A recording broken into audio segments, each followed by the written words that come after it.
Georgia's a no-fault state divorce, so anybody can get. You don't have to like back in the day, you had to prove someone did something wrong in order to be eligible for divorce. But nowadays, if one party wants to leave, they can leave. Like it's you don't have to. You used to have to prove fault. Nowadays, you don't. So it would be harder for her to serve you, but it wouldn't prevent her from doing it.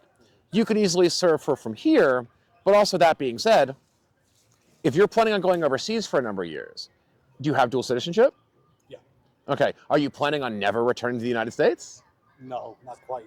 Okay. I plan on returning. Then you should probably get it taken care of before you go, right? Because if there's a hearing, there will be a summons. You will be required as a U.S. citizen to subject yourself to their jurisdiction to come to that court date. So you have to fly back from where, if you're in Buenos Aires, you'll have to fly back here, yeah, for the hearing. Thank you. Argentina. Well, yeah, I was using it because I was just in Buenos Aires. The last person I was talking to, she was actually from Rio.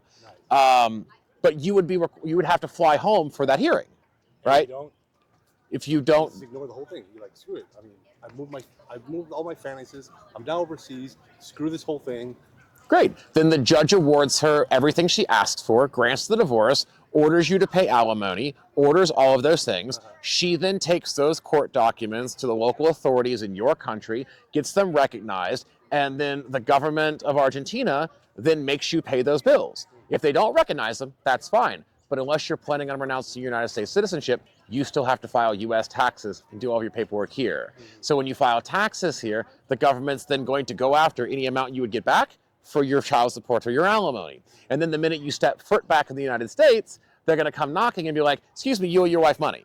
Like, listen, if the thing the government is good at, it's our government's good at, it's spending on military and collecting taxes, right? They're going to get their share, right? So you're better off just doing everything now before you leave. It's significantly less complicated.